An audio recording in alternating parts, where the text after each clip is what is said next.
All right, hello. It's October 7th, 2021. So if you're watching this video right now, you're working on building up your names list in your top 25 or 50 or 75 or 100 or wherever you're going to get to. So maybe we're in January program right now or winter break program, or maybe you're a new AMI that's getting onboarded on the staff. But one of the main things that we want to do for our people that are coming up is make sure that we help them become team builders, make sure that we are teaching them how to get great people around them. Of course, we want to build our team with other great individuals. And then really, we want to make sure that you get the perks of all of the free prizes and giveaways that we have. And that in a big way, we want to help you win the company trip, which we go to every year, whether that's going to be Mexico or someplace in the United States or whatever it is with our top region, badass performers. We want those, if you're watching this, to be a part of that. So I just want to give you a little perspective on why we do this and how we do it. So the idea here is to make your list as big as possible without judgment.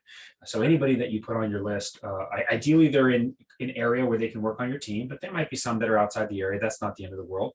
If they're in the Western region, you'll still get credit for your PR prizes towards the region trip, which is so great that our company does that. But the objective is to get as many as possible. So it's a numbers game like anything else, so if you only had 25 on your list, well, there's only so many people that could be interested, and some people may be interested, but it might be the wrong time. And so that's why it's good to have this. So every once in a while, you can revert back to this list, and somebody who we reach out to now might not be ready, but come winter break or come next summer or whatever it might be, they might be looking for an opportunity. So it's also a helpful place for you to know, hey, who did we reach out to and who did we not reach out to? So I encourage people to do 50 or 75 or 100 as many as you can. A little time consuming, but it's definitely worth it on the back end. So that way you have your list built.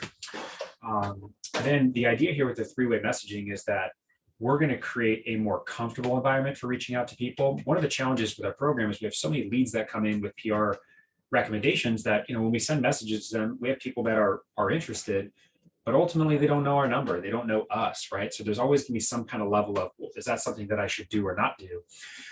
But when we have a friend like you that's already on the team that actually helps reach out to them, and we create a three-way message and you're there and we warm up the process where you're able to let them know, hey, my manager is going to reach out. We have openings. If you're interested, cool. If not, also cool. Just respond either way. It really helps this whole process for that potential applicant to be a lot more comfortable.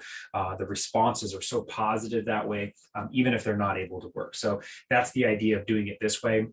It's being a little bit more intentional, a little bit more targeted about who we're going to be reaching out to versus them getting it from some random individual. So hopefully that provides a little bit of clarity in what we're doing. You'll notice there's a link in this the spreadsheet or your manager has given you that will be the actual text and the scripts that we use. So you can actually see what that is. So the idea, you're reaching out to each person first. You're likely doing this for a winter break program or a summer program, or for your first Sunday shift as an AMI, kind of depending on what it is, but reaching out to those people, and then your manager being in that process to create some three-way messages to be able to help get the interested people scheduled for interviews. And what we found is if you have a list of 50, there's a good chance that you might have 2, 3, 4, 5 PRs come out of that, maybe even more depending on the situation.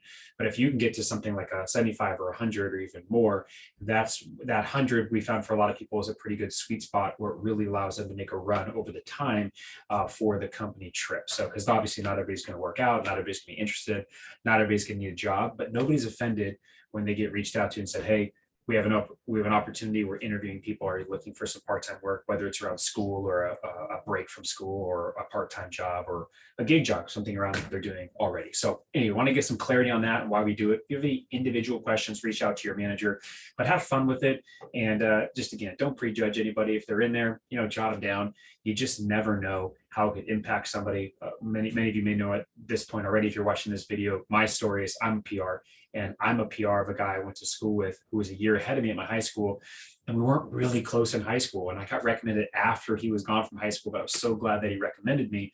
I didn't even think that I hadn't seen him in a while. It was just like, oh, that's cool that he recommended me for the position. And now been here for a little while. And so very cool. So just give you a little perspective on that. Any other questions, go to your manager and then move on to the next part of the process. Thanks.